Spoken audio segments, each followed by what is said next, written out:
So, Dawdu, how are you? I'm doing well. How are you doing? I'm okay. We're going through a heat wave right now. So many things on the go, like home renovations. My daughter's daycare is ending and stuff, so we have to like plan a mini vacation and stuff, but all good. Good, good. I know there's like a heat wave in Europe, right? Oh yeah, big time, which is funny because there's so much talk about Europe's energy concerns and how things will be in the winter. And we're having this discussion right now in the summer during a heat wave. I know. It's crazy. Yeah, totally. So, can you introduce yourself? Yes, most definitely. Hi, everyone. Welcome. Thank you to the audience. My name is Dawdu Montana, senior editor, lead writer at Satoshi's Journal, the host of the Bitcoin Source, entrepreneur, author, podcaster, the whole lot. Um, Glad and grateful to be here on Foster Inclusion. Oh, thank you. Thank you so much for coming on. With through our interactions with Satoshi's Journal, I'm learning that we have a lot of things in common. The Yeah. episode that we recorded previously, I can't wait until it comes out so that people can, I guess, get insight into our like nerdiness, especially as kids with books and the library and stuff. Yeah. So, when did you, I guess, kind of realize that Bitcoin could help empower people who have been historically marginalized? Honestly, I came to the realization when I joined the Black Bitcoin Billionaires. I understood Bitcoin before BBB, but I realized it would do something magnificent, but I really didn't realize, and I didn't really understand, like not seeing people that look like me in the space. So Yeah. at that, you know what I mean? So at that point, like I knew it was empowering, but I didn't know how to be empowered because I need, representation matters, right? So I used to sit in rooms and listen to Lamar Wilson, Naja Roberts, and hearing them speak about Bitcoin and how Bitcoin has changed people's lives was what really started to empower me. Um, the fact that the supply can't be manipulated, it allows you to kind of like focus on three things, right? What is money? What is the Yeah. problem? And what is the solution? So I learned about a lot of these issues inside of those rooms on Clubhouse, having conversations with people. And that's when I started to come to the realization of like sound money and this being something that disenfranchised and underserved communities can use as a tool. Because like a lot of people use or try to say Bitcoin is like going to fix every single thing that goes on in our society. And I don't think that that's true. I think it's just a tool on your tool belt that you can use to better yourself and better your community. Yeah. Yeah, that's I didn't have the opportunity to participate in too many clubhouse rooms, and specifically Black Bitcoin billionaires. But I remember, I think it was in 2021, I went in and I heard an older lady. She had a Caribbean accent, which like Mhm. totally resonated with me. And I think she stated her age, like she was like 65 or something. And she called Satoshi's like Sakokis or something like that. But she was so determined to learn about Bitcoin. And she didn't speak about herself personally. She really spoke about her grandkids. And I thought that that was super powerful. Did she ever mention her name? Because it sounds like it could be like Granny Crypto or something. But Granny Crypto's she has her own room and stuff. She's an older woman, and I don't know if she's from the Caribbean now. Okay. I'm going to check her out, Granny Crypto. Does she have a Twitter handle that you know of? Or you can tell me Yeah, later if yeah, I don't have it offhand, but I can send it to you. I'm totally going to look her up. So we were talking before and stuff about like just, I guess, different contexts with respect to Bitcoin. Mhm. And you are one of the few writers of African descent in the American Bitcoin context. What is that experience like? That's a really, really good question. And, I think that, Bitcoin transcends race, religion, language, all of these things. And when I think about Bitcoin, I really think about how do I make an impact as a writer, right? Yeah. So I guess you could say I'm unique in a sense, but like I'm not like the poster child for African American writers in the space. But there are so many writers doing great things that look like me and come from my culture, like Charlene Federico, Isaiah Jackson, Ulrich Yeah. Patil, just to name a few, right? So the experience for me is unique because I'm very forward thinking when it comes to writing. And the perspective of Bitcoin to me is the next level. And I like to let my work speak for itself.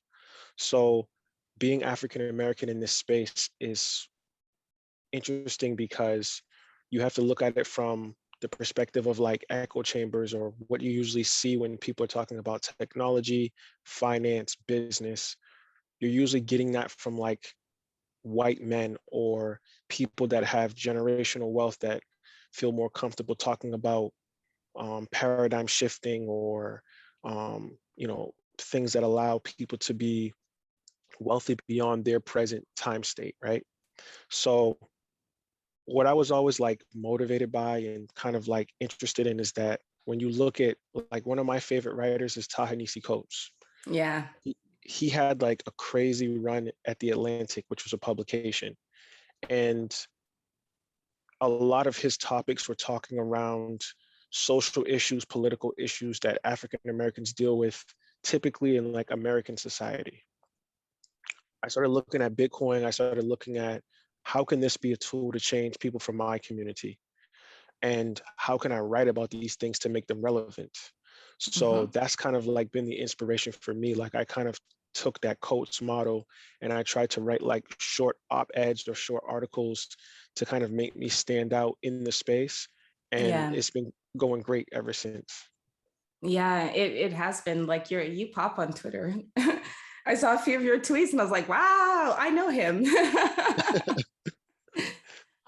So what are some of the, or what would you say are some of the key issues you've observed that are specific to the African American community in the US? Yeah, most definitely. I think that like, first of all, I say like the first thing would probably be like education. Education is key because when you're dealing with a huge complex technology such as Bitcoin, Yeah. it's not like you can just wake up and fully understand this. Like they always say, like you need at least 100 hours of research before you can really understand this technology. And I think that access to information and education are huge. And those are kind of things in our community that we need to actually foster and work on, because there's millions of people out there, and there's a lot of people out there that are going through the Bitcoin process and they're getting access to this information. They're able to attend MIT and take a course. They're able to Yeah. talk to, people in their community that have already been orange pilled and have a better Mm. understanding of the protocol. Like how many software engineers do coming from our community? There are a lot, but a lot of them are working on databases, coding. They're not doing Bitcoin Core. You know what I mean? So those are things that are very important. And I think that for our community, we have so much vacillation, we have so much confusion in the space. There's a lot of altcoin talk. There's a lot of like get rich quick schemes, and there's a lot of snake oil out there, like snake oil salesmen. So I think the biggest thing for us is that we need to just kind of foster an understanding of that Bitcoin is the de facto monetary system out there. And once we realize that, how do we find a way to optimize understanding it and utilizing it for our benefit? Yeah. Yeah, I totally agree with you. I know of, well, for me, I've noticed that I guess because, I grew up in a context where most of my schoolmates and therefore friends were white. I was in a French immersion program. And then I've traveled a lot. I've got friends from like different backgrounds, be it language, linguistic, religious, like nationality, everything. And I've noticed that consistently, folks who are relatively new to the idea of Bitcoin or crypto, as they commonly say, seem to fall prey pretty easily to like NFTs. Like I'll Yeah. engage in a discussion with someone and then I'll get like a message saying, "Oh, but what about this NFT?" And I'm like, "No." No, no, no, no, no. So I've kind of started thinking of things like basic questions to ask off the bat to know whether a project is sound. So, like you mentioned earlier, a fixed supply. What is the inflation schedule of this coin? How can the supply be altered, and how can it be altered? I find that that is like one way to sort of like keep them thinking about Bitcoin and or keep them focused on Bitcoin as opposed to being distracted by some of these other projects that are floating around in the space. 100%. And to that point, it's just like the traditional finance market, right? You have Apple, you have Coca-Cola stock, you have Amazon stock, and you have to do your own research. You have to do your own kind Yeah, of SOPs and looking at like all the balance sheets of these companies and seeing like, is it worth your time and investment?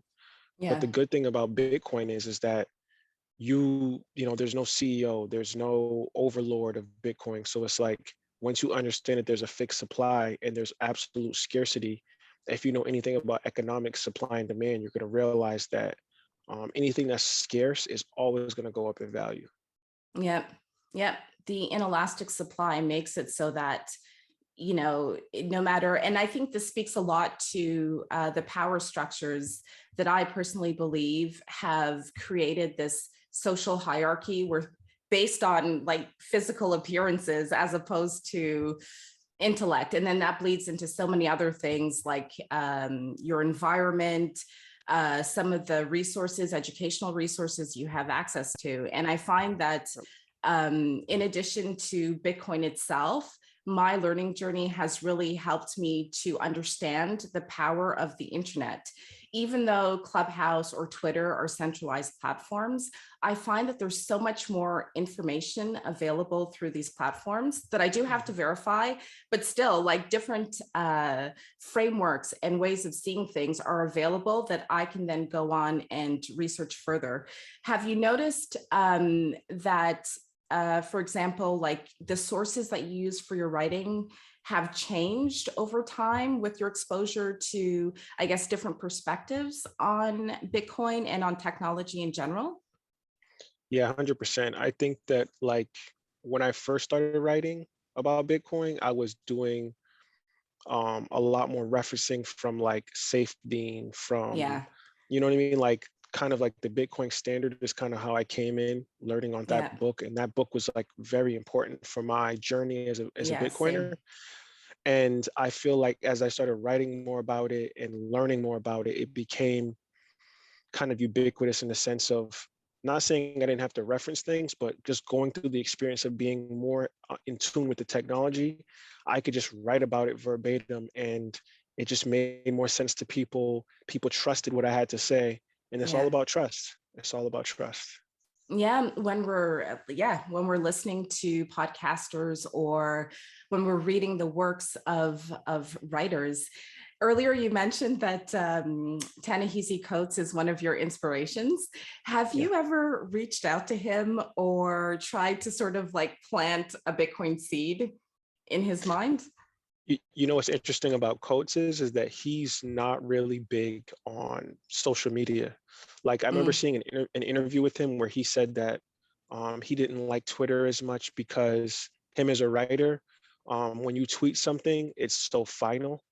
Him being a Oh writer, yeah, he likes to kind of like modify what he says, or his ideas or his thoughts might change. He might tweet something that might seem outrageous or emotional at the time, and it doesn't allow you to take it back. You either put it out there or delete it. There's no way to like modify it or yeah. explain the rationale behind your tweet. So I kind of understood what he was saying, but it's like kind of difficult. I guess you would just have to email him.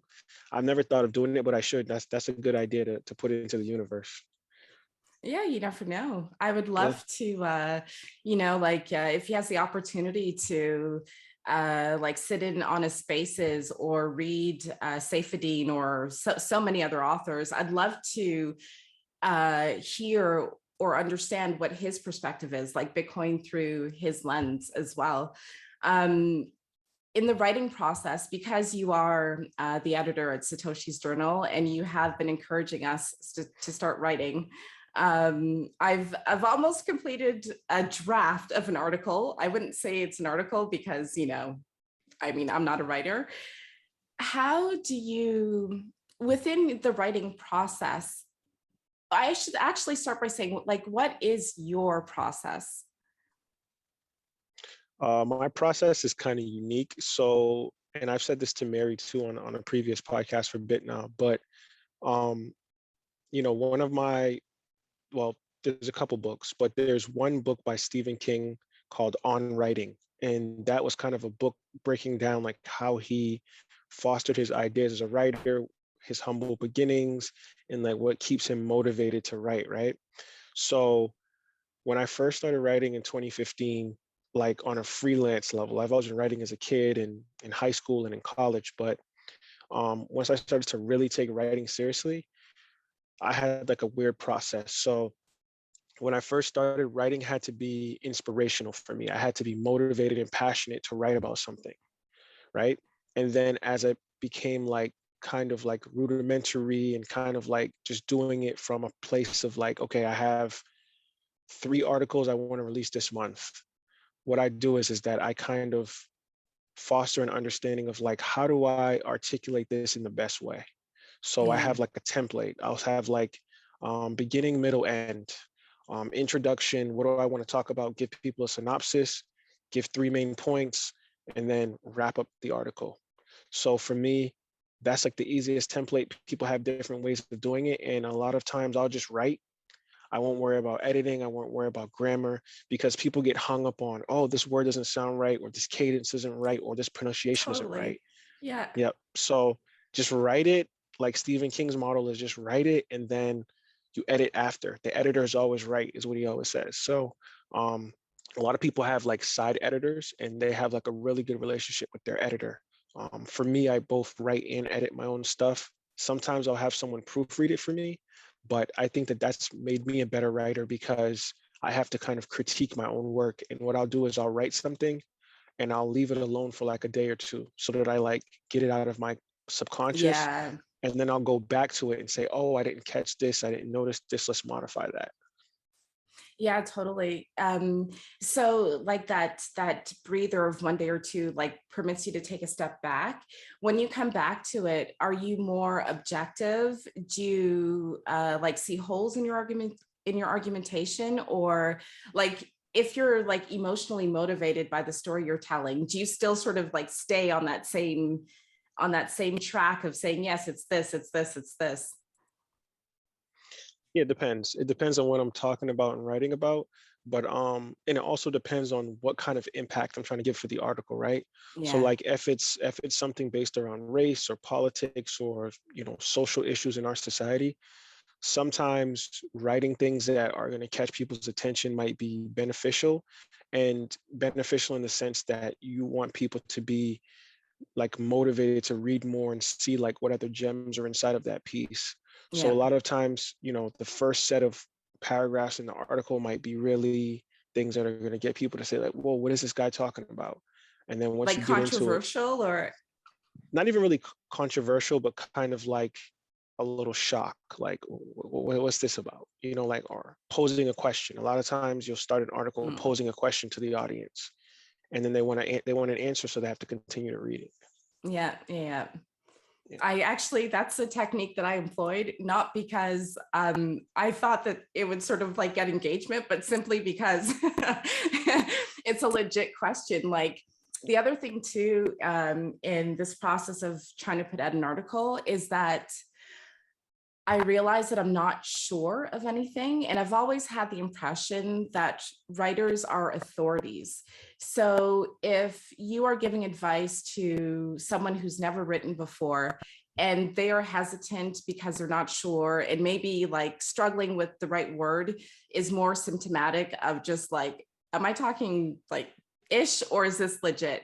How do they overcome that sort of like that, I guess, lack of confidence or uncertainty? What's interesting? Like I always talk about being a bookworm and kind of like being really big into reading. And I found that the more that I read, the better writer I've become. Yeah. But there's definitely like a model that I always tell people, which is the KISS method: keep it simple, stupid. And Yeah. no, seriously, like when you're writing, like people want to use all these big words, they want to be adroit, they want to have like the most professional looking story that they want to tell. And it's just like anything else. It's like training yourself or building muscle, right? When you Mhm. first go in the gym, you're not going to be able to just lift the most weights. It takes time. So I think when you're writing from a Yeah. rudimentary standard or a basic standard, just write in the grasp and in the width that you can write in. And as time goes on, the more you read, the more you write, you'll just become a better writer. Yeah. Yeah, I think that's it. And the discipline required to try to write something consistently. Yeah. I enjoy reading and I've always written in my journal, but I find that there's so much safety in that because I don't expect anyone to ever read it. Yeah. But as soon as I consider like, oh, someone could read this, I'm like, oh, is what I'm saying Yeah. offensive? But I think that speaks more to my personality than like the actual process of writing, like just wanting to get things good, I guess, or good enough for you to say, okay, Saida, we can publish this. Yeah. And and Frank thought the same thing, right? Like Mm, she didn't think that the stuff she was writing about would impact the world, in her yeah. diary, so. Yeah, so true, so true, so true. So, related to writing, but more related to something you mentioned earlier about writing things that touch on race, for example. Do you think that with time, so not immediately, but with time, the adoption of a Bitcoin standard could change the way we view race and social hierarchies and some of the other social issues that we're seeing a lot of today? Yeah, and I'm glad you asked this question. This is like one of my favorite questions that I saw that you had. I think that, you know, Bitcoin is going to change the world and it's going to change the way humanity looks at money. There's a book called The Iceman Inheritance by Michael Bradley. I highly recommend people grab Yeah. this book.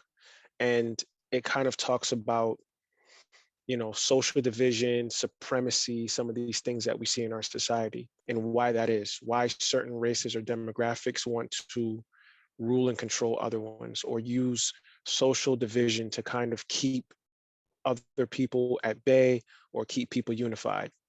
Um, Bitcoin is unique in the sense where it is a paradigm shifting technology. And Mhm. the first thing that it's changing is money and how we transact peer to peer. So when people think about peer to peer transactions, they're thinking just money or monetary. But no, peer to peer can be information, it can be Mhm. culture, it can be art, it can be all of these things boiled into one. And I think that as time progresses, we'll start to see a dissolution of incentives, because the incentives behind things is why I think there's a lot of social division in society right now. So Mm. people are doing things because they know that there's some type of monetary gain or social currency or A a way for them. reward. Yeah, there's a way for them to be up in the higher scale of the hierarchy of society. And I think that Bitcoin kind of levels the playing field, and there's going to be less people talking about how much they pay for their Lamborghini, or what type of house they live in, because money will be subjective. It'll be like art. It'll be, this Picasso is worth this because I believe it is so, right? Mm. Versus, is that actual value of that art really worth what people say it is? So Bitcoin is going to remove that fiat standard, that propped up, overprinted, manipulated price range. Is going to come back down to like the true value of what something is and what that value does for other people and within our community. Yeah, based on a limited supply cap. Yep. Going back to scarcity, because if something is scarce and we're using that scarce thing as money, you're going to question whether you need to buy a third house or Yep. whether Yep. you need a super yacht or whether you need like, the latest Chanel bag or Louis Vuitton or like Louboutins or whatever. Like those things will be called into question most definitely. Yeah. So And I'll quickly side it onto that yeah, point too, not to cut you off. yeah, go Um, ahead. there's nothing wrong with having these things because people want nice things. But what I'm saying is that you'll get those things for you. Like you'll get that Louboutin because you like that Louboutin, not because you want to have a higher rank in society or you want people to notice you. You're just doing it because you thoroughly enjoy that product and you like Yeah. the way that, yeah. So like, I think that that's what I was trying to convey, where people will buy things because they want to buy them, not because they want an incentive or they want some type of Okay. kudos from society. Yeah, the social Yep. trade-off. It's I was gonna say something, but I'm not gonna say it because I've gone through my shopping phase and I've Yeah. got like We a all have. closet full. Yeah, yeah, yeah, totally. And for me personally, it's true that now, yeah, I reconsider a lot of things, like what is the true value of this thing? And when I say the latest, if you have one or two or a few, you're going to be like, well, I really don't need the latest, really. And I don't Yeah. need to tell people what I have or whatever because it's for me. And I guess Yep. motherhood Exactly. coming into it too is like, it's like Yep. another level of re-questioning your priorities and stuff. Yep. And okay, so this, what I'm going to say, I think is pretty controversial. I don't know this to be true, but it is my belief that the concept of race, as we know it today, is a side effect of the enslavement of Africans. And it sort of continues in order to sort of easily or from a physical perspective divide people. Do you think that this concept of, I guess race and class sometimes are highly correlated? Do you think that that could change on a Bitcoin standard? Yes, yes, I do. I think that, like when you go back into history, right? Like you had the Homestead Act of 1862, which kind of gave acres of land to people that were already well off, even Mhm. though Africans were still enslaved in this country and weren't freed and liberated till 1865. So you got to think about those 3 years of like a 3-year head start, right? So I think Mhm. that with Bitcoin, it levels the playing field where no one's ahead of anyone, no one's below anyone. Everyone is starting at the same point and you get the price that you deserve. So if you Yeah. don't understand Bitcoin right now and it takes you 5 years to be orange pilled, whatever the price of Bitcoin is in those 5 years is the price that you deserve. So I think that with Bitcoin and the Bitcoin standard and kind of people being on a sound money train, it allows Mhm. people to kind of be more legitimized in commerce, supply and demand, products, services, everything. Because if you're being paid in Satoshis versus being paid in dollars, you know that those Satoshis are backed by limited supply, no Mhm. capitulation, things that are kind of like, sound, secure code run through electricity. So it's like the US dollar or the euro or the British pound, all these things have been propped up and overprinted. So it removes that trust. And what Bitcoin does is it kind of brings trust back into currency. So people have to realize that the Bitcoin standard is like a growing pain. Yeah. And over time, yeah. So over time, people are going to really try to find a way to like optimize who they are and what they're using and what they're putting their value into. Yeah.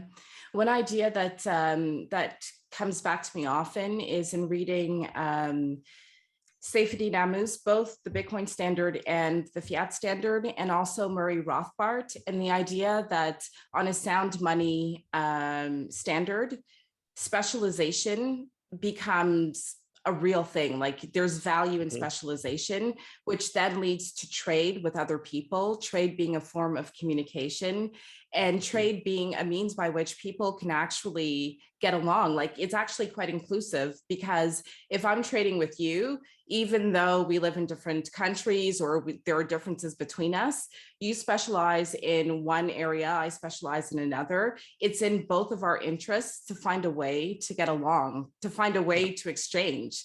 It's in our community's interest for this to happen. So it's no longer beneficial to say, like, I don't know, you're like living in whatever state you live in, and I don't like people from that state. So.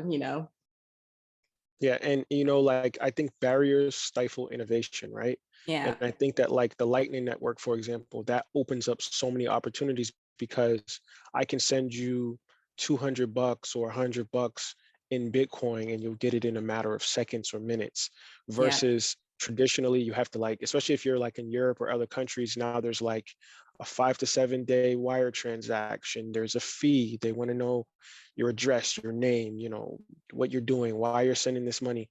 It's just so Yeah. much red tape behind it. And it just kind of, it turns people off, or it can be off-putting because you're like, I just want to send Saida $100. I don't want to be Send it. interrogated. You know what I mean? So like, I think that Bitcoin kind of opens up the door for that, because if you really feel inspired by somebody's work or what they're doing in the space, or even just being a good Samaritan, right? I just want to just donate or promote someone's lifestyle or what they're doing in the space, and I want to just send them money. We should be able to do that free or at a very low cost, peer to peer. And that's what Bitcoin allows people to do. Yeah, totally. Totally. So I think I asked you this before, but I'm going to ask you again. Have you orange pill people in your family, and how do they react when you speak about Bitcoin? Yeah, good question. The person that I orange pilled, which is my mom, was like the most difficult person to orange pill. And like, she's still like kind of on the fence, but she understands the protocol. And like, my mom's from the Caribbean. So like, she's very, like, I'm Whoa, first whoa, whoa. generation. Time out, time out, time out. I thought your family was from Ghana My dad's from Ghana. and your mom is from, I'm sorry for interrupting your story. We'll revert, but I want to jump on this. Where's your Yeah. mom from? My mom's from Barbados. Oh, wow. So you're Bayesian. You like soca or? Everything, of course. I used to live down there, so I grew up down there a little bit too. So definitely. For how long were you there in Barbados? I mean, I was born in America, but I lived in Barbados for 4 years, and then I would go back and forth every summer. So like, most of my family on my mom's side still lives down there. So Nice. yeah, I have like a huge connection with the Caribbean, with Africa. So that's why I'm also able to write about the way I can write, because I've been able to see it from all three spectrums, from Black American aspect, the African aspect, and the Caribbean aspect. Respect, respect. Yeah. Wow. So you orange pilled your mom? Yeah. So I orange pilled my mom. Like, I kind of like, it took me a long time too. Like, she's just like so trusting, or at least she was so trusting in like the typical banking system, because coming here in the 90s during the Clinton era, everybody had good jobs, money was Yeah. flowing. So she's like from that generation. So for me to talk about a cryptocurrency that's on her phone, and you got to use a ledger, and she's like, what are you talking about? So I kind of like, Yeah. I presented like my writing to her. I'm like, hey, these are like the basic things about Bitcoin. Read it if you like it. If you have any questions, let me know. So she reads it, and she has like tons of questions, right? And I'm like, I'll do you one better. I'll set up a wallet for you, and I'll send you $10 in Bitcoin. So, with Caribbean people, you gotta like show them the money first. Yeah, yeah, So, yeah. so she's like, oh, and she's like, she's expecting this thing to take 2 hours for me to send her this $10, and she literally got a ping on her phone like in 5 minutes that I sent her some Bitcoin. And I was like, you see this $10? If you let this sit and hold it over a long term, that $10 might turn into $100. And she's like, oh, now I got her ears listening now. So now I was like, you know what? I hit her with like the dollar cost averaging. I'll say, hey, mom, look, put it in $10 every week and just forget about it. Before you know it, there'll be tons of money in there. So I started off with 10, and this is like when the all-time high hit. So she got crazy with it. She's like, oh my goodness, I'm making so much money. She started putting in like hundreds of dollars, in her dollar cost averaging. And then I was so proud, because I was like, okay, if I can get this middle-aged woman to understand Bitcoin, her coming from another country, being born in another country, and trusting me that like I'm telling her as her oldest son, like, hey, this is going to change the world. This technology is going to allow you to retire and be able to be secure with your retirement and not have to worry about Social Security collapsing or Medicaid collapsing. This Yeah, can be your safety egg. So I was proud about that. nice. And for your family living in Barbados, have they sort of started to catch on to Bitcoin, or are they still kind of apprehensive? It's like, I'm glad you asked that question. Like, I'm kind of in the process of like trying to find a way to articulate Bitcoin a little bit easier, because like in Mm, the Caribbean, it's weird because they don't have like access to the applications we have. Like, they often that is they have true. yeah, they have the internet, but even like in Barbados, I don't know about other Caribbean islands, but like they don't have social security. They don't have like 401ks and stuff like that. Like all their Mm, investments is just like savings in cash. So how do we convert all this like hard cash in, like, I know in Barbados, like it doubles. So like $10 in the US is $20 in Barbados. yeah, So it kind of encourages them to like leave that country or get US currency to double up their yeah, money. And you could use Bitcoin in the same way. So if I can find a way to get them to like look at Bitcoin as like a savings protocol first, I think that that'll hmm be a good way for people to really understand and use the protocol. yeah. You know what you say is with respect to having access to apps and stuff. One of my oldest friends, we went to, I think we met in like junior high or something, in Scarborough in Toronto. She moved to St. Kitts and Nevis. I moved to Switzerland, and I'm always like, Michelle, Bitcoin, Bitcoin, Bitcoin, and I'm always sending her different things and whatever, and like different types of wallets. Or Mary told me about an app, I forget the name, but basically for all of the steps you take, they award you Satoshis. You can spin the Hmm. wheel. Like it's a cool way if you don't know about Bitcoin and you want to get a few Satoshis, like a very small amount, just to like get your skin in the game. It's a pretty cool way to start because it's on your phone. If you've got an iWatch or whatever, like it tracks your steps and it awards you Hmm. Satoshis. So I'm like, try Yep. this, Michelle, And she's like, it's not available where I am. Yep. Yep. Yep.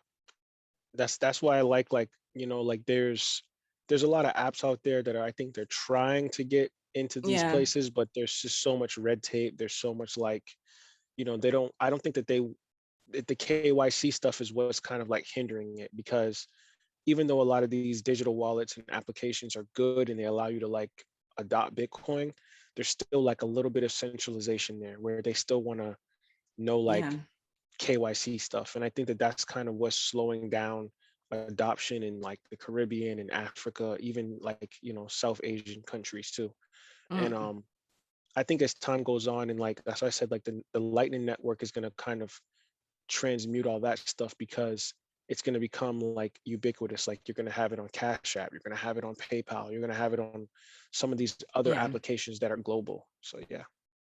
It's weird because while like this application isn't available in St. Kitts and Nevis, Roger Ver and Bitcoin Cash have just like colonized the place. Like she sent me a few pictures and she's like, why is Bcash here? Like, I don't understand. You're telling me about Bitcoin. What is Bitcoin Cash? Like, why are they present? And I actually I did a little Googling to like figure out, well, try to understand what's happening. And apparently it's on Wikipedia. This is public, so I can say it. He has citizenship in St. Kitts and Nevis. So then I'm like, oh, maybe he bought it. Maybe with the citizenship, he bought something else. Like it's weird. Yeah, I mean, you probably got to look into it. Like, like people move to these places. Like, is it a tax haven? Like, Yeah. there's a lot of like different incentives. Like I said, once again, incentives. Hmm. So he's probably realizing like, okay, this is an untapped market. People aren't really super educated on Bitcoin, blockchain technology. This might be like a good play for me to come in and kind of like get people to kind of onboard onto Yeah. what I have going on. So that happens. Yeah. Yeah. If you're in the Caribbean or someone approaches you with Bcash, read the block size wars to understand what went down, why there was a chain split, and from there make a decision. Yeah, for sure. Make a decision. Make a decision. You are very international. So have you traveled to Ghana as well? Yep. I've been to see, the lucky thing for me is that like when I was a kid, I got to travel a whole lot. So Nice. like I've been to Canada, I've been to Europe, I've been to the Caribbean, all over the Caribbean. Even South America, a little bit of places in South America too. So yeah, like I want to do more traveling, but of course it's, when you have kids and stuff, it gets more expensive. But um traveling for me and being international has always really helped me with my writing too, because you Yeah. get outside of your comfort zone, you get into a different perspective, and just like energetically, places are different too. Like Yeah. when I wrote my second book, Cover Me in Gold, which was pretty much like I was writing about gold as a store of value. This was like in my early pre-orange pill days, like deciphering, like getting off that gold bug mentality into Bitcoin. Hmm. For me to truly get off of the gold standard, I had to write everything about it, the good, the bad, and the ugly. Yeah. So in that journey, I was able to like travel to Mexico, travel to Africa, travel to these places to see where this gold's being sourced from and Yeah. how it's beneficial or not beneficial for society. Wow. So, what is your story with respect to money? Not just Bitcoin, because you mentioned gold as well. And it's not common for people, for younger people, I would say, in my experience at least, Mhm. to even be into gold to begin with. Yeah, so how I got into gold was because, when I first got out of college, I started working for the big banks, right? So I first worked at JP Morgan Chase, did that for a year, and then I moved to State Street Bank. And I was like a financial banker. I did mutual funds, hedge funds. So, the guys and the gals that I was around at that time was like my mentors, VPs and big bank hedge fund managers, their store value, their go-to, like if things got really bad in the derivatives market was always to go to gold. Like, Mhm. so I was kind of like, that was ingrained into my mentality from a young age or in my early 20s at least. And, cash was like a liquid asset, right? It was Yeah. something that you could transfer very quickly, but Yeah. if the central bank or the Fed decides to change the interest rate or the value of the purchasing power goes down, that cash can be liquefied. So that's when you go to gold. So for me, what kind of got me off of gold was a couple of things: storing it, ease of use, ease of like portability, and being able to say like, let's say God forbid I had to flee, right? Flee the country or Yeah. flee.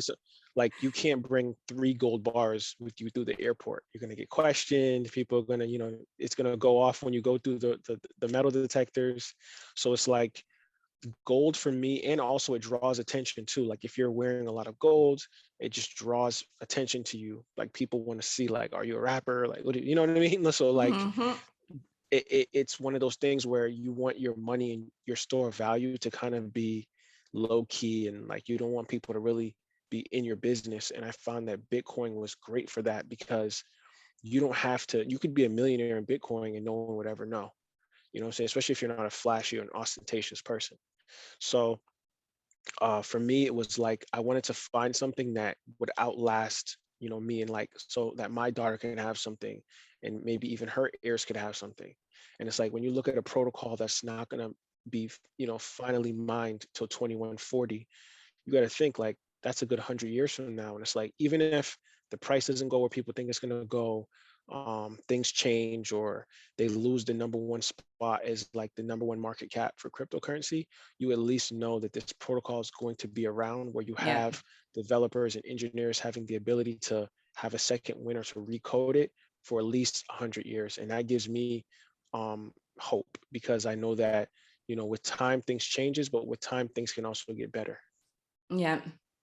I think it was a few years ago, sometimes in Switzerland, like these random articles pop up, and there was someone transporting gold bars on the Mhm. train, Yep. and they like either forgot them, lost them, or something. And like, there you go. That's crazy. And they're heavy too. They're heavy. It's like, like I think that, and also like the gold market, like in my book, I talk about Fort Knox, and I talk about how there hasn't been an audit at Fort Knox since, I don't know, 1970 something. So it's like, that means that there's been no one actually going into that facility and actually counting if there's Mm. the amount of bars of gold in there. So like, for all we know, there's no gold in there. For all we know, there's 10 pieces of gold in there. It's like that's just dangerous, because that's kind of like our store of value for the country, right? And I'm sure for security reasons they don't have audits, but to make it like peace of mind for the public, I feel like the public should have the ability to have that be transparent. And obviously, I don't work in government, so I don't know how the whole, you know,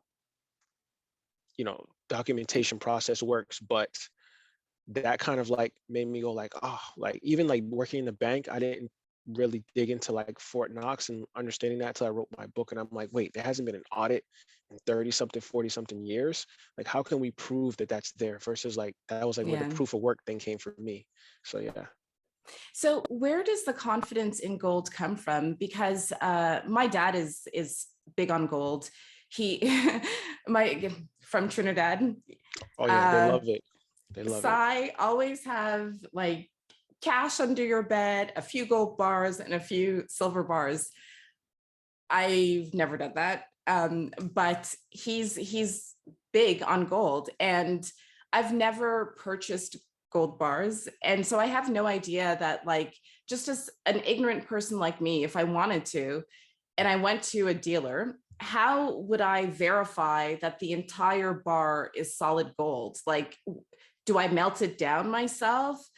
How do I know? Or if I don't actually go and physically purchase gold, how do I know that any certificate that's issued to me actually has gold bars that belong to me backing it? Yeah, 100%. First off, I'll say gold certificates are dangerous because there's just no way for you to verify or know unless you're gonna withdraw or ask them to like, hey, give me this gold that I have on this gold certificate. It takes time. It's a lot of paperwork. It's just a huge endeavor. To your second to the second question, to answer that, a lot of people, what they do is they get a SAYED gold, ASSAYED, which is, it has a stamp on it, so it has like a brand in it where it will say like 0.999 pure gold. And then there's like things, you can go to jewelers, you can go to pawn shops, and they can test it. They can scratch off a piece of the gold, put a chemical on it, and then they can tell them the purity of the bar or the Yeah. purity of the gold that you have. It's a process. It's like kind of like convoluted. It's like expensive. And that's why like I kind of like Bitcoin better, because you know that every block, every transaction coming off the protocol from the miner is legit Bitcoin. Like there's no Mhm. like fake Bitcoin, right? There's a lot of fake gold out there. So, Yeah. and to your point too, when you're talking about your dad and like really believing in gold, Trinidad actually has their own gold mine. A lot of people don't realize that, but there's their own gold mine in Trinidad. But I think that it just goes back to like that old school mentality, and also Yeah. gold being a store of value for thousands of years. So people just go Yeah. with the tried and true thing that they've always gone with. And God forbid if he has to liquidate that gold, it's hard too, because he might want to buy some apples or a mango, and he might not want to sell his whole entire gold bar for those two mangoes. There's no way for you to divide up Yeah. unless you're going to cut a piece off your gold. It's just harder to With a rock. fractionalize it. Exactly. So it's like in those moments, you don't think about that, but like God forbid if he had to, like if all of his savings is in one ounce gold bar or a 10-ounce gold bar, there's no way for him to kind of break off pieces of it for him to just buy something small. It's like he's going to be forced to buy like a huge purchase or lose all of his gold for something small. Yeah, he's into Bitcoin as well, though. And actually, he first was like, "Hey, what's this Bitcoin thing?" Like before me, so he's on it. But I think for him, it's like it's his legacy mindset as well. And I think in the short to medium term, there is still value across time in holding on to a little bit of gold, but he's more and more going into Bitcoin. He's my dad's like, I have to say, I have such strong role models in my parents. And I think that part of the reason I wasn't intimidated to start learning about Bitcoin is because of the way I was raised. Mhm. And like you, my father is creative, like he's expressive. He produces music. He Mhm. taught English, theater as well. And he's had so many different experiences in different countries. And I think that even though it's not based in tech, those things somehow help people to grasp the potential of Bitcoin. Yeah, for sure. And I also think that, like people are gonna choose what they want to choose as a store of value. And you just have to kind of be patient with them. And of course, like, it doesn't hurt to have some gold. It doesn't hurt to have some silver, because you never know what could happen, right? The internet could get shut down, even though it wouldn't affect Bitcoin. But, Yeah. until things come back online, you might have to do barter. You might have to do typical peer to peer, just, give me 10 tomatoes, I give you a piece of silver. That Yeah. might have happen. You never know. But I will say this though, I think that gold is really good for jewelry. I think that gold is going to become more of like art and subjective, where there's pieces that are like heirlooms. Like you have a daughter, like you might have some really unique gold pieces that you want to pass down to her, and that's going to still keep value because it's sentimental. So I think that that's going to still be a good use case for gold, and I think that gold will always hold value. It's Yeah. just not going to be as useful in the future as it is right now. Yeah, totally. It's your experiences working in finance reminds me of when I was working in oil and gas. I used to, amongst other things, order drill bits. So it's just the piece that's used to whatever. And I remember like looking at like the different range of products and the price list, and I saw diamond cutters, and I was like, oh. And then I was like, it is true. There is an abundance of diamonds. Like the price is inflated because producers work very hard on controlling the supply or the available supply on the market.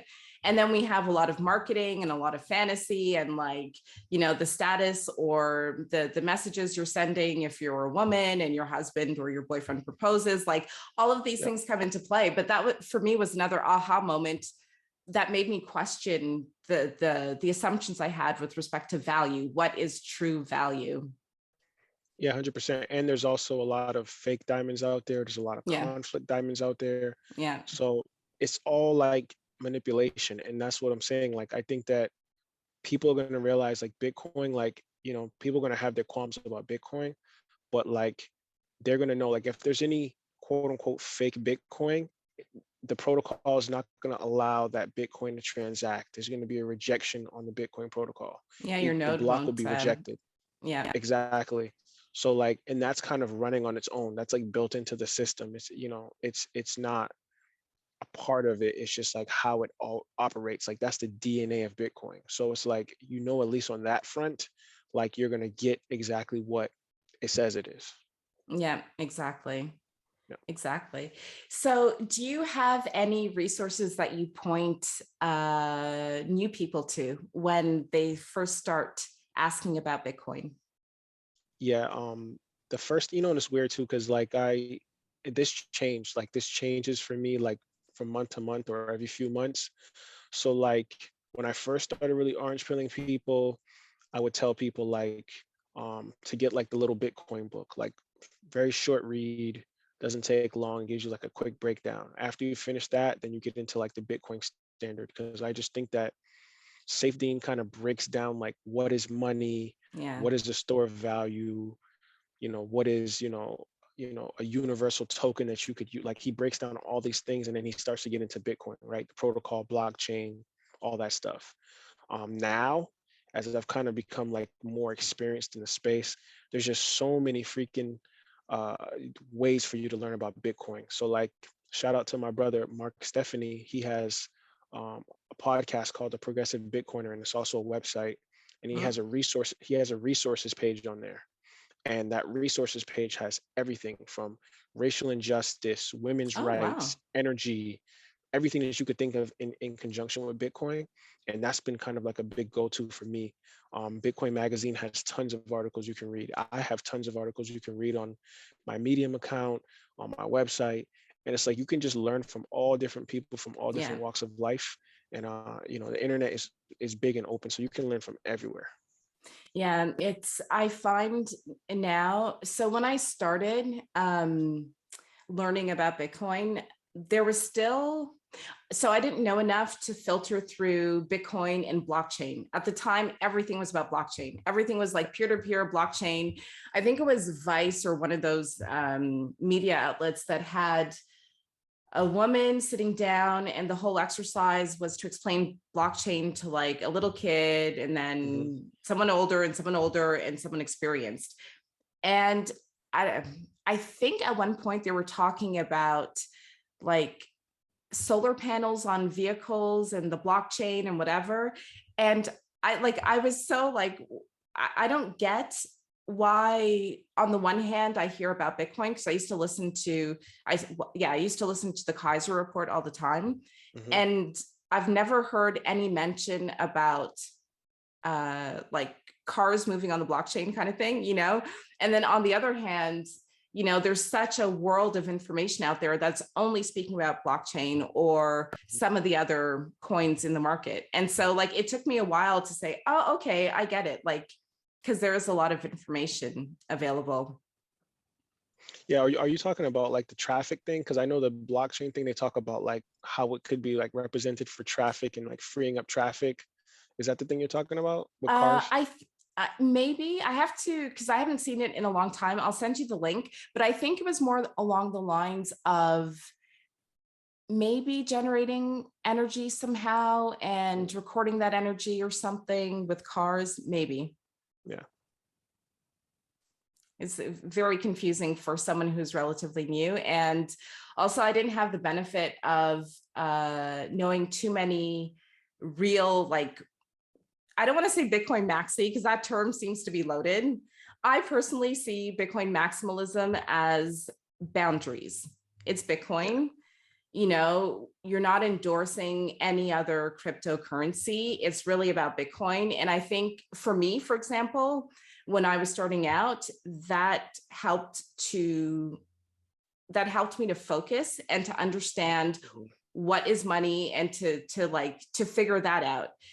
If I think that for some reason I had been exposed more to people in the altcoin markets and whatever, or like here, I know a few people who are very much into other things. I can kind of sense what kind of personality they have. And so I'm like, maybe no, that's not for me. But had it not been for Bitcoin maximalism, I think that I may have been led astray at some point.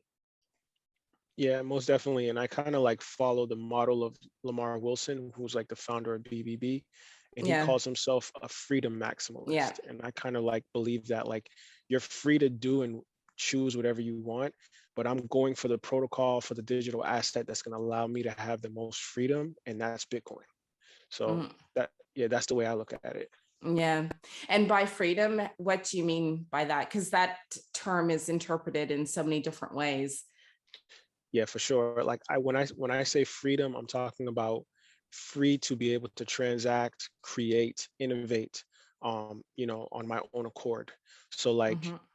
Bitcoin is going to allow people to kind of like layer on top of what they're already doing. So like let's say Yeah. I'm a artist or I'm a painter, and I don't want my work to be diluted by someone not giving me a price that I feel is fair for my art. I can place this art in Satoshis, and whatever the amount of Satoshis I put in it, let's say it's 20,000 Satoshis for my art piece.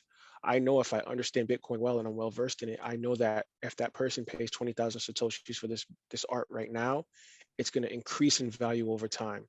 It's like real estate. It's going to just continue to get more and more valuable. So the Yeah. price I'm getting now is going to increase over time, which is going to keep my art at a higher value. And I think that that's freedom. That's freedom to Mhm. express yourself truly, the embodiment of freedom, because you're using your God-given talents and you're being paid, and not only paid for it, but that value is being increased over time without being, kind of controlled or subjected by the person purchasing it. Yeah. Yeah, totally. It is freedom. I think because I'm sort of naturally inclined towards social issues, Mhm. lately I've really been going down the how can Bitcoin change certain dynamics sort of rabbit hole. And in Yeah. preparing the article, I'm learning a lot about the French CFA system. Mhm.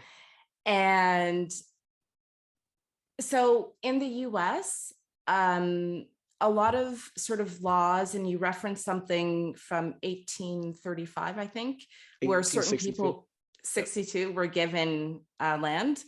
Mhm. In West African countries that use the CFA, that monetary control that France has on those on people in those countries and those governments is still in place today. And from a social perspective, so I'm, born and raised in Toronto. My family's from Trinidad and Tobago. English is my first language. I learned French, whatever. My story, my history is much different than most, I would say, French-speaking Africans. And it's so weird that for me, living in a Francophone environment, I feel a lot of that sort of energy and that history on me, even though it's not part of my historical identity. It's becoming part of my identity today because I've been here for so long. But in terms of like Bitcoin and promoting social change and the way we interact with each other, I keep asking myself, like, if it were employed maybe by the Central African Republic, but by other countries that use the CFA system, would there be this level of, dare I say, arrogance that some French people project onto people with dark skin? Would there be a sense of like, oh, maybe I should get to know you and what you do, and perhaps we can engage in trade, and there's a more amiable type of relationship, as opposed to like, what are your origins? Where are you from? Where are you really from? Like the line of questioning that I can receive it from time to time.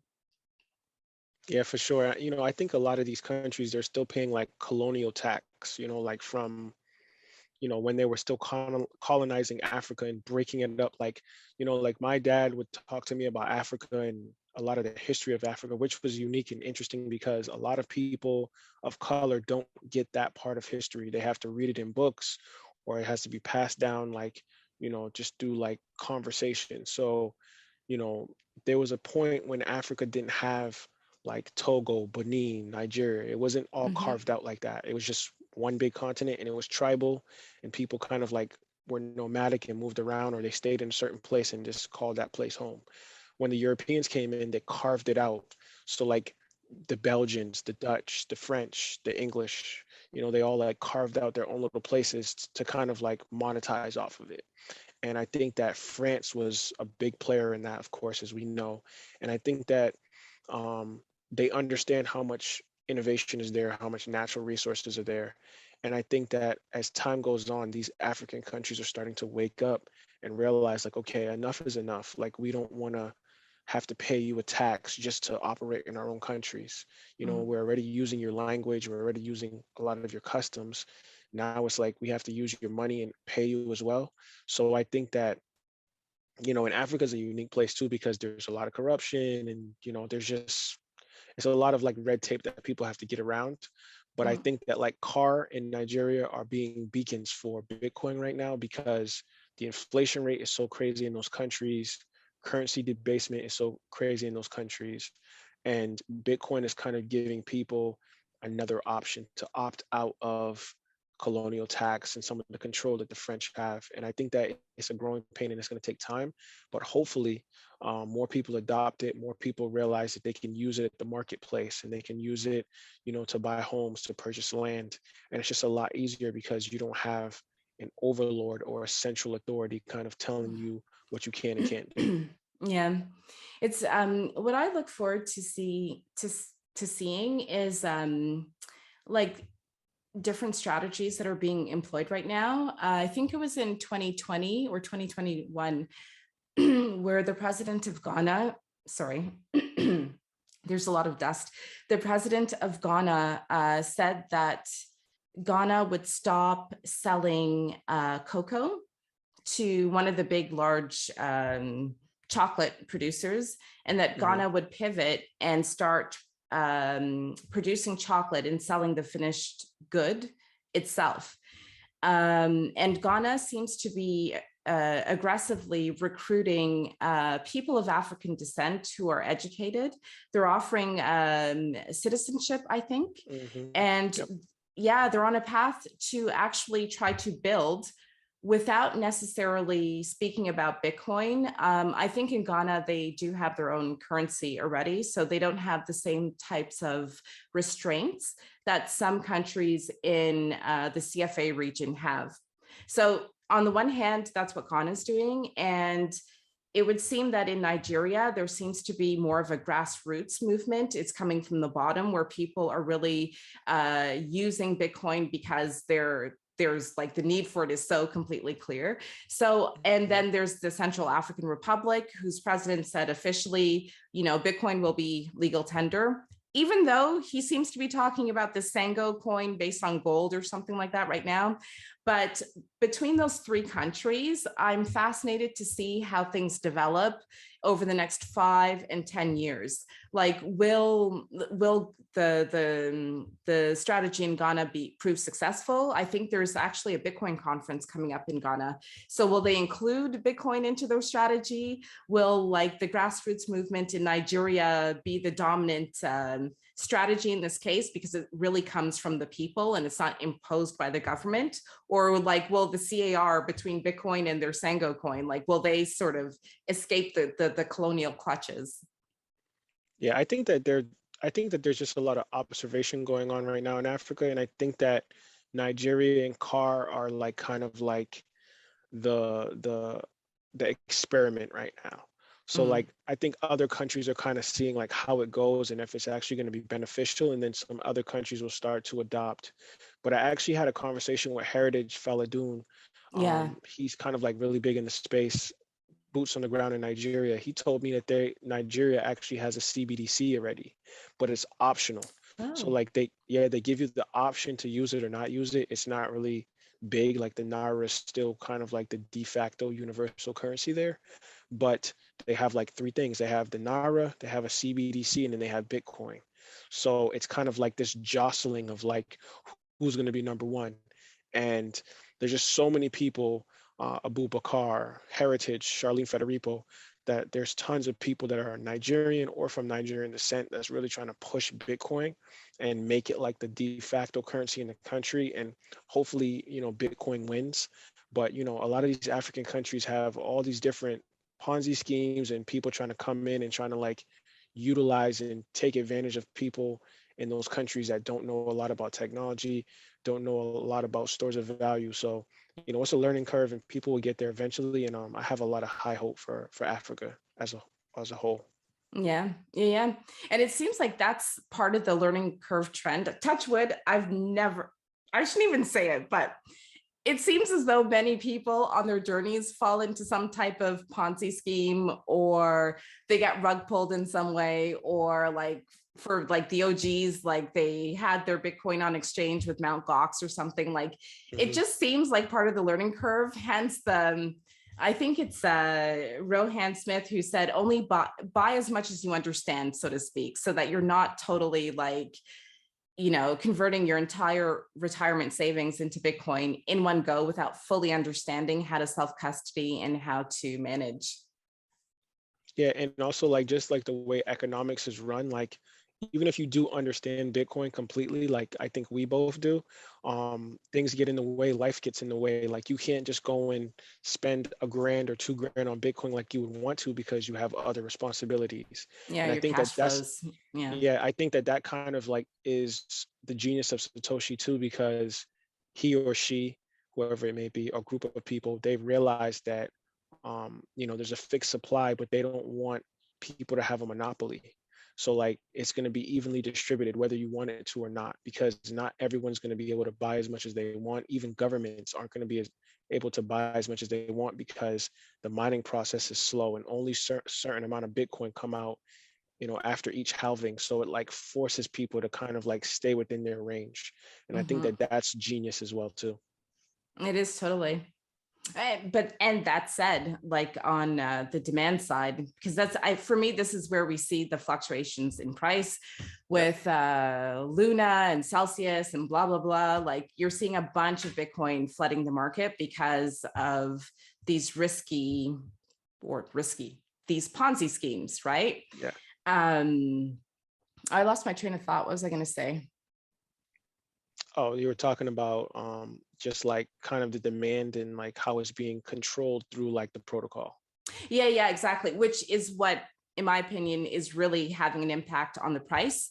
The market participants, so it could be regular people who just stack as much as they can and hodl. It could be people who have lofty goals of getting rich quickly and falling into some staking platform that offers 20%, like these things have an impact on the price. So for anyone that you've actually persuaded to get into Bitcoin, or like your mom who saw Bitcoin at 69K and then has seen the price drop, how do you explain these things to her so that she's not discouraged and she doesn't think that it's like some kind of scam? Oh, trust me. My mom, she sends me texts, she calls me, she's like, the price is down. This is ridiculous. I'm taking my money out. And I told her, I said, look, don't look at the price. I said the price is subjective. The price is a reflection of how people feel about Bitcoin right now. That's not the long term. I said, worry more about the amount of Bitcoin you have. How much Satoshis do you have? That's the real representation of the value that's going to be worth down the road. So are you a Satoshi millionaire? Do you have 10 million Satoshis, 100 million Satoshis? How much Satoshis do you have? That's going to be the real key basis that people need to realize. Like, the price is going to go up and down. It's a volatile asset right now. Any asset that's new and is designed to disrupt real estate, bonds, stocks, the Yeah. derivative market, you're going to have volatility because you're trying to shake out the weak hands and you're also trying to allow people to really buy in at a high level. So, for people out there that are really concerned about price, you have to study a little bit more to realize that the price is subjective. The price is just how people feel. It's an Yeah. emotional response to Bitcoin. Worry about how many Satoshis you actually have. Yeah, that's so true. It's like I have to be totally open and honest. When I first got into Bitcoin, the thing that really said, "Oh my God, what is this thing?" was the price. I Mhm. mean, and I think that it's fair for most people to have that like first and foremost. It's like Mhm. it's almost like a honey trap, oh, the Yep. price. And then you get in and then you see like whatever, Satoshis you bought, you look at the like the US dollar value or the Swiss franc value or the euro value, and you see that there are fluctuations and your emotions kind of go like this. And then after a while, as you continue learning about it and you continue studying, it's like the price is almost like I don't check the price every day all the time at all, Yeah. because it's like it turns into not as important in shorter periods of time. Yeah, for sure. And 60 to 80% downtrends are common in this asset.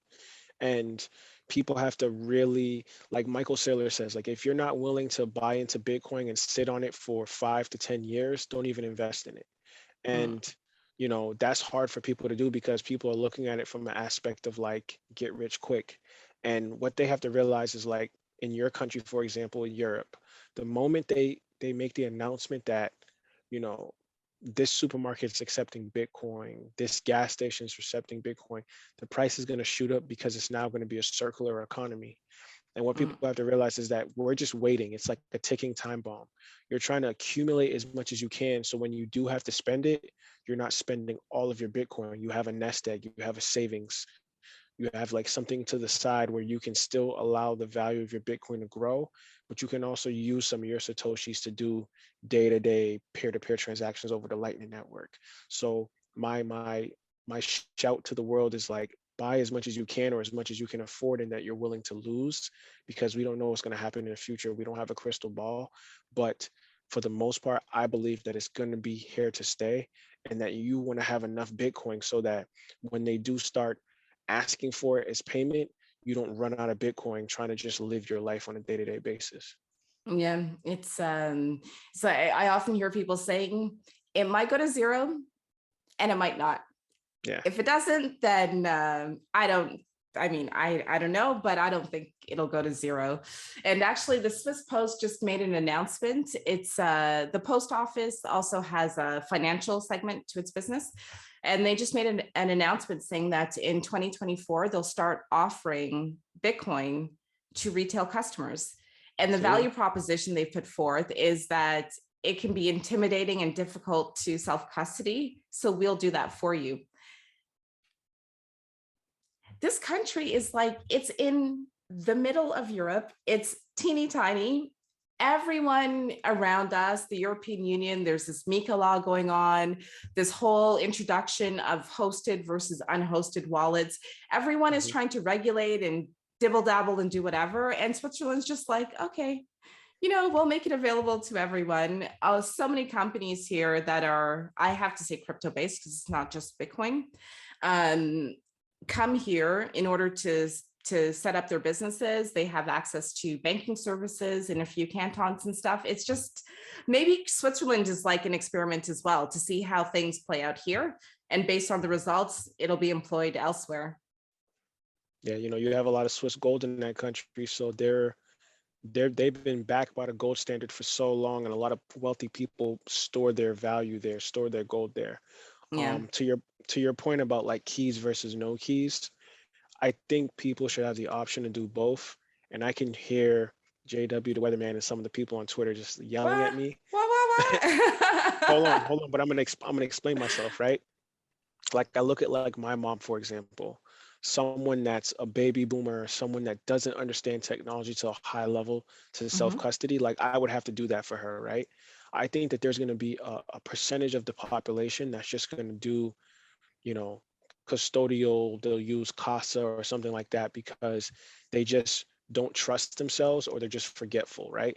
So people are Yeah. going to lose their keys, things like that. And I think that in the near term, that's what's going to be the case. I think over the long haul, and people understand the real value of Bitcoin, that they're going to do their own self custody. Me personally, I think that self custody and having your own private keys is like the number one thing to do.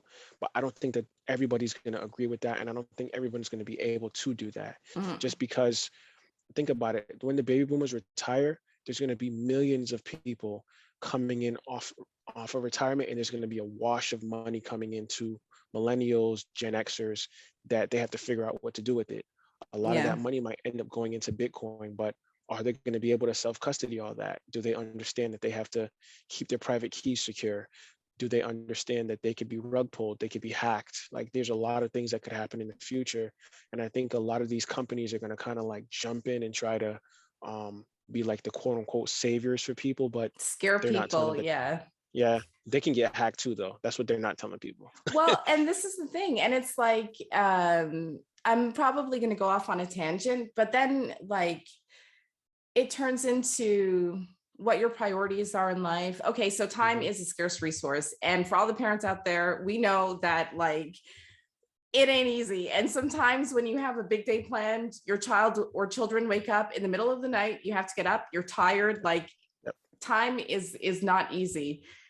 And then the thing is that what you do in your spare time, like a realistic, not sort of moral preachy perspective, but what do you do in your spare time? Do you, I don't know, like what do you do? Do you go out with friends? Do you like watch Netflix or HBO or whatever? Do you go drinking? Do you smoke weed? Do you do a bit of everything? Like, how do you manage your spare time? And I think that if if it were somehow cool to employ more of a low time preference Mhm. lifestyle where you could actually chill with your friends and you guys could talk about like self custody or whatever. Okay, I'm revealing how nerdy I really am, but for me, like this is kind of fun, because it's something fascinating. You're learning, you're actually doing something for yourself that you'll benefit from in the long run. You're doing things for your children. Like to me, it's just like a win-win-win-win situation. But I think I'm like one of the only people who actually gets excited from, like a self-custody party or something. Yeah, and I think that there's going to be more of those self-custody parties because, like I said, it's going to be an option. I'm a freedom maximalist, so I think that if you want to self-custody, self-custody. If you want to Yeah, take fair. take your life savings and the greatest digital asset known to man, you want to take that risk of letting someone else hold the private keys to that asset, that's going to be on you. If something happens to that or they get hacked, you're going to feel very sorry about yourself. So it's like, Yeah. yes, Yeah. as a writer, I try to write about these things and talk about private keys, self custody, and why that's important. But at the end of the day, people are going to do what they want to do, and there's so much like backbiting and fighting over like, no, I want a self custody versus I don't. And I think that the OG true Bitcoiners that really understand the value of what Bitcoin is, they're Yeah. always going to be self custody, such as myself. Yeah, yeah, totally. But Yep. and what you say is so important. You are a writer, and so to remain as objective as possible, and empathetic as well, like putting yourself in the shoes of your mom or some baby boomer is very fair. I guess I have a tendency to be a little bit more dogmatic in my approach. Like, Yeah. if you don't know how to do it, cool, let's figure out how, like Yeah. let's do it together kind of thing. Yeah. Yeah. And that's important.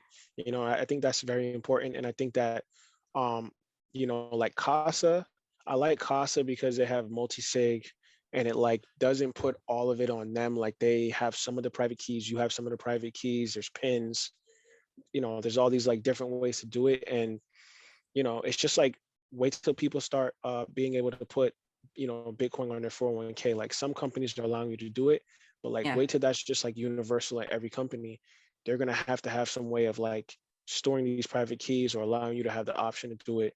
So as a writer, I think about that like forward thinking, like Yeah. how can I elucidate that to people down the road to say like, hey, if you don't understand how to store your Bitcoin securely, you're taking a risk, and that risk can involve A, B, C, D. So we'll get there. Yeah, totally. Yeah. But it's a pleasure to hear your perspective on this, because you present a very sound argument. Like no one can argue the contrary to what you're saying. Yeah. Awesome. So tell us again the names of your books. Yes. So I have a couple of books out. My first book that I ever wrote was called Death of a Rose, Rise of the Black Petunia, which was a poetry book. And it was kind of breaking down, this is at the time of like Michael Brown and some of the police brutality that was going on in the country.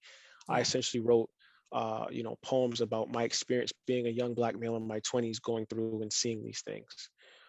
My second book was a book I mentioned earlier in the podcast, which was Cover Me in Gold, where I kind of like went on this like writer's journey, traveling and learning about gold and unique places and cultures, and how gold has kind of like bolstered humanity as a store of value. You can get that on Amazon, my website. My third book is a cryptocurrency blockchain book called The Bit on Digital Coins, an introduction to cryptocurrency and blockchain technology. And that's more of a blockchain heavy book. I talk about Bitcoin in it, but not as much. I mainly talk about the protocol, and blockchain technology. And my next book, which is coming out hopefully this year, is called Stacking Sats as a New Black. And that's essentially me as a writer within the last year or two, kind of like being in the Black Bitcoin billionaires, learning about Bitcoin and seeing how Bitcoin has changed the lives for African Americans, not only in America, but throughout the diaspora. So that's going to be a great read, and look out for that coming out soon. Good stuff. When do you sleep, or do you sleep? I try to optimize my sleep. Like I'm a parent, like I have my daughter's 2 years old. So like I try to squeeze in as much time as I can. But like also I said this to Mary too on another podcast, where like I'm weird because like if I have my moments, right? Like I'll have moments where for a month or two I'm super inspired, and like I'll be like sleeping and I'll wake up and like put some notes on my phone. Like if I have an idea, I have to write it down, or not. If I Yeah. go to sleep and wake up, I'll forget it. So a lot of times like I'll have spur of the moment ideas where I'm like, okay, I have to write this down so that like I can build off of it the next day.